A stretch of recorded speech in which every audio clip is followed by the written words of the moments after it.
over 2 centuries ago, a vibrant ancient city nestled amongst green mountains under a serene sky was about to face an unthinkable terror. Exactly 249 years in the past, a massive dimensional gate ripped open in the skies above, terrifying the onlookers below. From this gateway, colossal winged humanoid figures descended, marking the beginning of an invasion. These were the beings who would eventually be known as demons, otherworldly creatures wielding sinister powers and unique weapons. Upon their descent, these armored beings, with glowing red eyes and monstrous features, explicitly declared their invasion of mankind. This horrifying declaration plunged humanity into a desperate struggle, marking the beginning of the demons' devastating invasion. Recognizing the gravity of the situation, the Orthodox Alliance quickly mobilized, forming the Orthodox Heaven Demon Extermination Corps to subjugate the invaders. However, just 3 days later, in Manhwa, this newly formed corps was utterly annihilated by the Demon Corps, leaving a gruesome scene of countless bodies. A year later, half of the population in the Central Plains had been slaughtered, forcing the Orthodox and unorthodox Murim factions to unite for a final stand in Sichuan, forming humanity's last line of resistance. For half a month, this desperate battle raged, with warriors of all kinds, including enraged monks and skilled fighters, confronting hordes of monstrous, red-eyed demons. But in the end, 90% of the resistance army was killed, and the Central Plains Murim was officially wiped out, leaving a horrific trail of bodies. The remaining human survivors were captured, chained, and dragged away to become slaves in the demon realm. Among them was our protagonist, captured and forced into this grim fate. 5 years passed in this torment. The protagonist, born unable to use inner energy, was deemed a rare species by the demons and subjected to horrific experiments and torture, wired into grotesque devices. Through various experiments and brainwashing, he was twisted into a soldier, becoming a part of the demon realm's subjugation army, his eyes now glowing red like a demon's. Decades passed, during which he was forced to invade other dimensions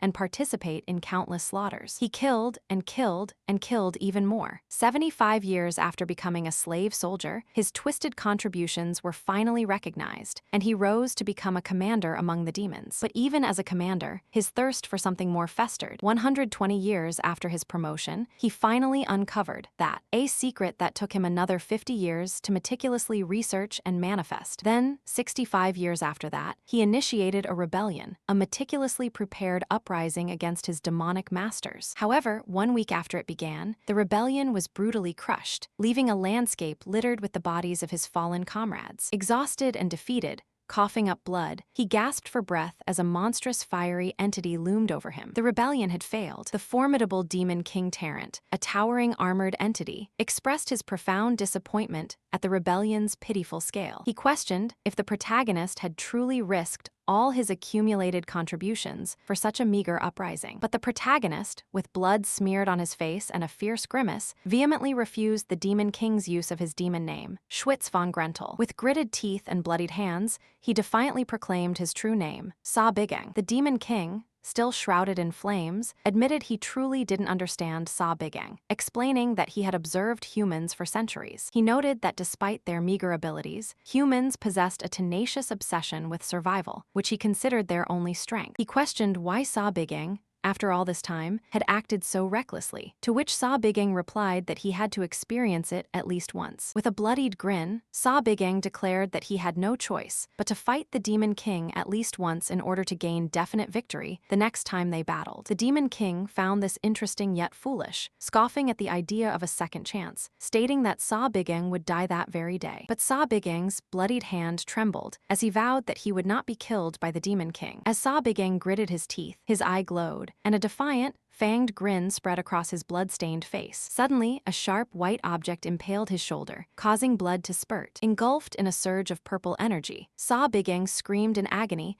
as the Demon King enacted his terrifying power. The Demon King, observing Sa Bigeng's use of the ancient evil god Nuzerun's authority, time regression, finally understood. He realized that Sa Bigeng had endured his defeat and humiliation for 200 years, all for this very moment. Enraged and bloodied, Sa Bigeng screamed that the Demon King should just wait and see. Next time, he would be even more thoroughly prepared and beat the living hell out of him. With a glowing red eye and cracks appearing on his skin, Sa Bigeng swore that all the cursed demons would die. The Demon King merely chuckled, stating he looked forward to that promise, acknowledging Sa Bigeng as the only human he had ever acknowledged. A powerful beam of purple energy erupted, signaling a dramatic shift. Central Plains Murim, a sprawling complex of traditional buildings, was about to experience the consequences of this power. A purple lightning bolt struck the academy, tearing a large hole through the roof of one of its traditional buildings. There, amidst the debris, lay a young man with dark hair, unconscious. This man, Sa Bigeng, now knew that the demon invasion was exactly 10 years away. Now, at the Orthodox Alliance Martial Arts Academy, known as Dragon Spring Academy, life continued as normal. Workers repaired the roof, complaining about the sudden lightning strike that had destroyed the training ground's roof. A man in a headscarf, looking relieved, remarked that at least only that loser got injured, provoking a loser for being injured. He was referring to the vice instructor, an orphan named Sa Bigeng, whom physician Jin Beek had brought back. The martial arts instructor, unable to use inner energy, who had been struck by lightning days earlier. The man smirked,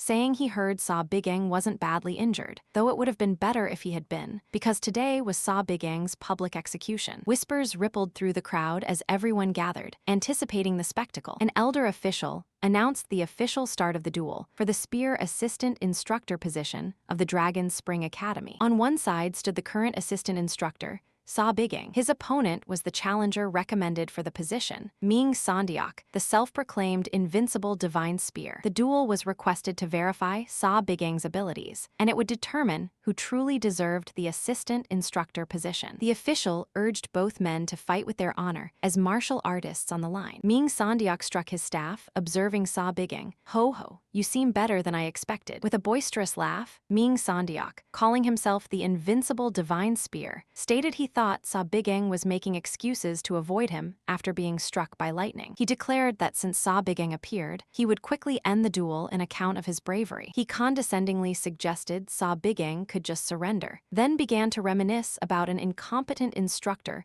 from a martial arts academy. He spoke of an instructor unable to use inner energy from birth, naturally looked down upon by others. This incompetent instructor, known as the shame of the martial arts academy, suffered a horrible defeat in a public duel. He lost his position, was relegated to menial jobs, and endured truly terrible days. Sa Bigeng, with a hint of sweat, questioned the nonsense Ming Sandiak was spouting. Ming Sandiak concluded his story, then revealed his true intention. Grinning widely, he proclaimed he had waited a long time for this moment, calling Sa Bigeng an ugly asshole. Enraged, Ming Sandiak screamed, "Bastard, how dare you act so arrogantly," as he stomped the ground. He declared that he had intended to let Sa Bigeng keep some pride, but now it was time for him to pay for his arrogant mouth, as red energy surged from him. With a furious yell, Ming Sandiak unleashed his bull demon spear art, first form. Sa Bigeng braced himself, watching the incoming attack. Ming Sandiak, however, was shocked. He felt no impact on his spear and questioned why he felt nothing. Sa Bigeng, with a slight smirk, remarked that while the technique looked decent, it needed to actually land to do anything. "You bastard!" Ming Sandiak screamed, swinging his weapon downwards again. He connected, but Sa Bigeng merely braced, a splash of energy erupting around him as the crowd reacted. Ming Sandiak grimaced in disbelief, wondering how Sa Bigeng could dodge his bull demon spear art, which he had trained for decades, so easily. Sa Bigeng scoffed, stating he was told his opponent was weak, but this was completely different from what he'd heard. He chided Ming Sandiak, asking how he could teach anyone with such slow skills. Ming Sandiak, furious, refused to believe it, convinced Sa Bigeng had just gotten lucky. He stomped his foot, cracking the ground in frustration. With glowing red eyes, he lunged forward, screaming, "Die!" Bull Demon Spear Art, fourth form. Ming Sandiak unleashed his falling bull strike, enveloped in red energy and lightning. Sa Bigeng, with intense focus, gripped his staff as the attack drew near. Then, with a smirk, he spun two circular weapons in his outstretched hands. He assumed a defensive stance, extending his left arm. Ming Sandiak maniacally laughed, declaring there was no way such a half-assed spear technique could block his. Suddenly, Sa Bigeng conjured a fiery orange orb in his palm, declaring, "Fireball." Ming Sandiak's triumphant grin vanished, replaced by shock as he stammered, What? Sa Bigeng unleashed the fireball, engulfing Ming Sondiak in a massive explosion of orange and yellow flames, sending him flying backward. The crowd, including the officials and spectators, reacted with wide-eyed horror and screams. Ming Sondiak tumbled uncontrollably, engulfed in flames. The old official, sweating and wide-eyed, hastily declared the duel over. The crowd buzzed as Sa Bigeng was announced the victor, while Ming Sondiak screamed in agony, desperately calling for water amidst the swirling flames. Sa Bigeng reflected on his past, recalling how he was captured alive by demons, dragged to the demon realm, and forced to survive for centuries. In that grueling process, enduring humiliation and fighting countless battles, he realized something very important, a secret power. Looking down at Ming Sondiak, who now lay defeated and burned on the wet floor, Sa Bigeng asked, "What do you think of my heat yang arts?" With a closed-eyed grin, Sa Bigeng explained that his high-level magic was known as fireball.